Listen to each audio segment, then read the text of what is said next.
Welcome to those who desire my stories. Tonight we continue our exploration of America and its fabled cryptids. Before we get started, I have a small favor to ask. Like, follow, leave a comment, and strike the bell.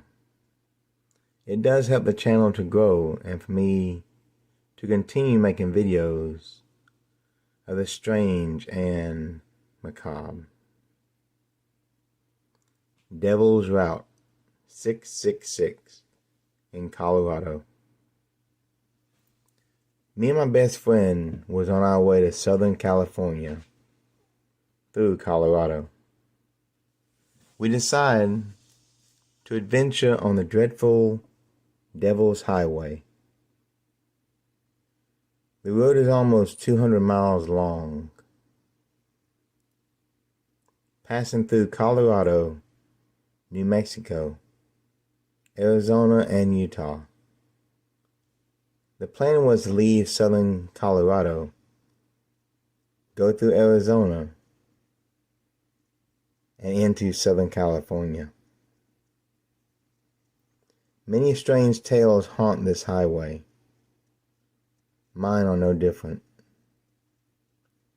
We were in my Honda Accord with a tank full of fuel, snacks for the trip, and on our way. Going this route would last 12.5 hours. We thought we were prepared.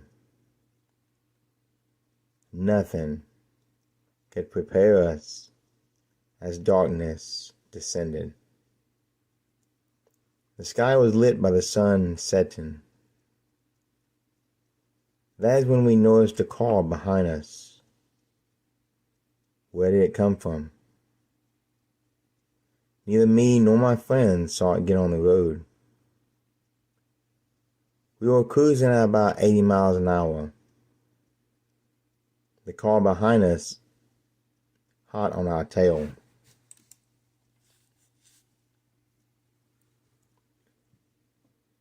No matter how fast I went, I could not lose the car. Now clocking over 100 miles an hour, the car almost collided with my trunk. I pulled over as it went speeding past us. It was jet black. But when we looked down the highway, which was a straight highway with no turnoffs, trees, or stations, there was no car. There's no way it could have driven fast enough to get out of our sight.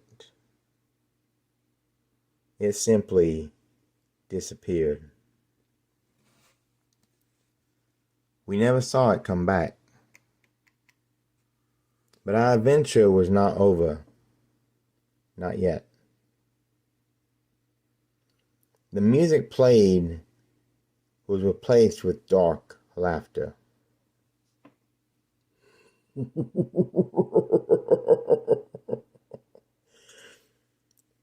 This would not be our final encounter with the dark forces on this highway. Hours later, and into the next state, we almost forgot the black car and the spooky laughter.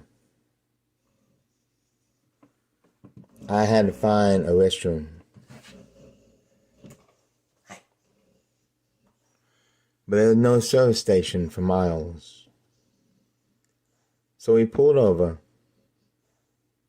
I found some trees and had to answer the call of nature. The silent air was broken by howls. Not a wolf howl, but like a hound dog that treed its prey.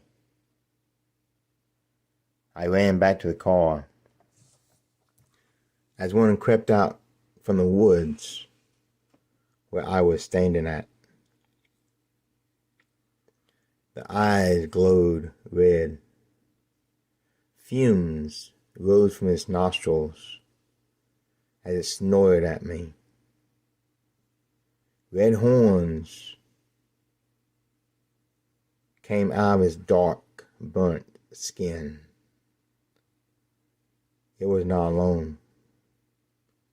More came from the tree line, all smoldering as if they were on fire.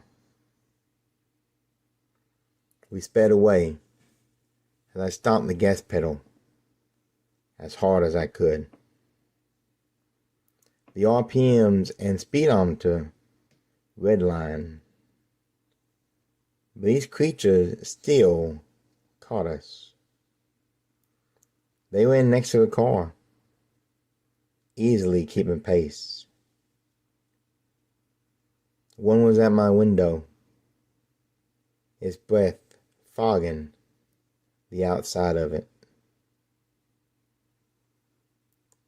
Others slashed my tires. One even rammed into my car. The impact forced me to place both hands on the wheel just to keep from going into the ditch. I do not know when my friend threw salt and pepper shakers at them. The salt made them howl and stop. They continued growling and then turned to leave back into the forest. Once again, they seemed to disappear just like the black car. His only excuse was he saw someone in a movie throw salt at monsters. We pulled over and inspected the car. One tire was hissing as it had been sliced. There was no service station, but luckily my phone did work. And that's when I noticed the other tire leaking. I called the wrecker out, and he promised to be there soon. There was a dent behind my passenger rear door where one of the beasts hit me. There were scratches all the way down my car.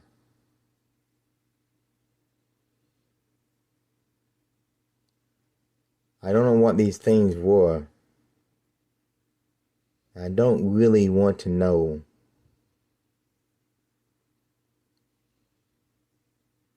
I never believed in demon dogs,